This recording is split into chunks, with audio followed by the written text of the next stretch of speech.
Santino DeFranco here with Fight University. And we have UFC 196 coming up, which is a fantastic affair where we're going to see Nate Diaz in for the injured Rafael dos Anjos. And Diaz is going to be coming in like a storm cloud, ready to rain on everyone's picnic as he takes on Conor McGregor, who right now is sitting counting his pot of gold at the end of the rainbow. If we're comparing these two fighters to the presidential candidates, we've got Bernie Sanders sitting over here with Nate Diaz. You know exactly what you're going to get with him. He's always fighting and yelling about equal pay, and he is always pushing against the establishment. On the other side of the aisle, we have Conor McGregor, who is this year's Donald Trump. He comes out of nowhere, he's entertaining, and you never know what type of vitriolic diatribe is going to be spewing out of his mouth. And we can't get enough of it. And just like this year's crazy presidential election, we don't have any idea how all of this stuff is going to play out. So let's take a look at the breakdown and see how Nate Diaz, Conor McGregor stack up against each other. We know that Nate Diaz has fantastic jiu-jitsu. He's a black belt in Gracie Jiu-Jitsu, and he's won numerous fights with submissions. He's got a great armbar, triangle, omoplata sequence from the bottom. But he also uses leg locks really well to create scrambles, whether to get on top or to get back to his feet. Now, Conor McGregor, we don't know much about his ground. We haven't seen him on the ground very much in the UFC. But we do know that two of his earlier losses, his only two losses, come by submission, but that's years and years ago. Does that really play into factor here? We don't really know. But what's going to be more important is the wrestling. We know that Conor's no All-American wrestler and people question his wrestling ability. He got taken down easily by Chad Mendes.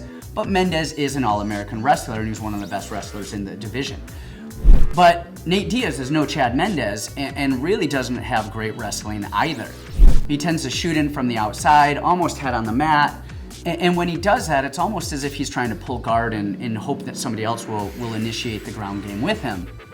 What he does do well is he has a couple of good trips and a couple of good throws, but he's got to get his hands on Conor to do that. And Conor moves really well, he controls the distance really well, and he circles really well. So Diaz probably isn't going to be able to shoot from the outside. He's got to get his hands on Conor.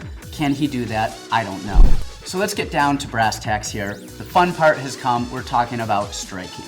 All right, we could talk about this forever. We could take 2 hours to spend on this, but we don't have enough time. So we're going to break this down into a couple categories. We've got reach, we've got movement, we've got combination, and we've got power, okay? First things first, reach. Nate Diaz has the longer reach. He has a 76-inch reach. Conor McGregor has a 74-inch reach. The difference, though, is that McGregor is used to keeping people out of his range and using his reach well, whereas Diaz kind of just plods forward and really doesn't take advantage of that reach that he has. Against some fighters he does. He did against Michael Johnson. Against fighters like Rafael dos Anjos, Diaz tried to keep him on the outside, but dos Anjos just marched forward, little head movement, inside, throwing punches, and there you go.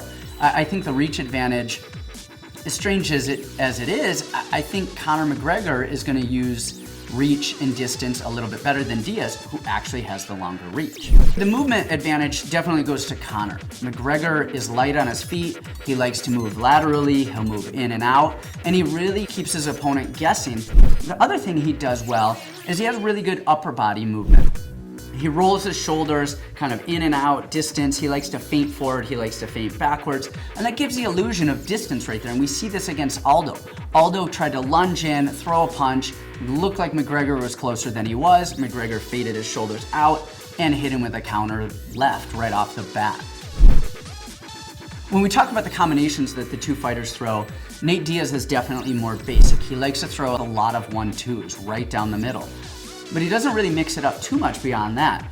Every once in a while, he likes to throw a counter hook over the top. He'll throw a couple of side kicks, a leg kick here and there. But really, look for Nate Diaz to throw 1s and 1-2s, just a jab, cross combo, repeatedly down the middle. On the other side, we've got Conor McGregor. He throws low kicks, he throws side kicks, he throws front kicks, snap kicks.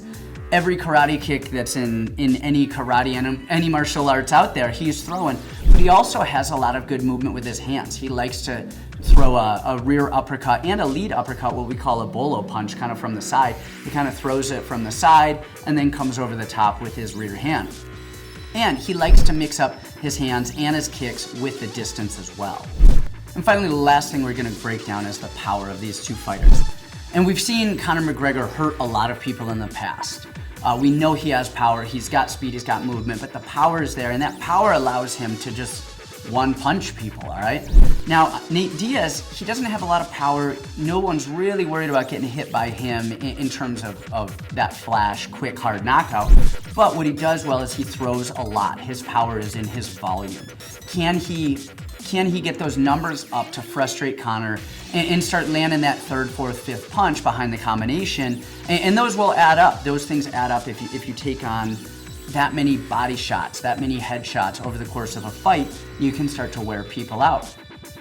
Conor, on the other side, if this fight goes the distance, goes into deep water, can he keep that power? Can he keep that snap? Can he keep that speed in his punch that he's going to need, especially early on, to try and put Diaz away, who's hard to put away? He's only been finished by strikes one time in his career. Okay, so who's gonna win this affair? I don't know. I wanna know, you wanna know. We're gonna watch the fight. It's gonna be exciting because it could really end any way by any fighter in any round. There's so many intangibles here. That said, I think Conor McGregor ekes out the victory here. I don't think it'll be close. I say eke out just because, gosh, it's such a toss-up here. McGregor has the slicker striking, he has slick distance, and he has the power.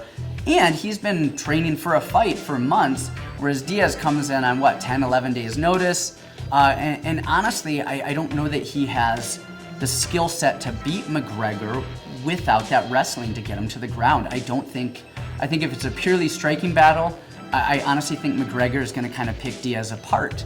If it goes to the ground, that's Diaz's world. Can Diaz get the fight to the ground?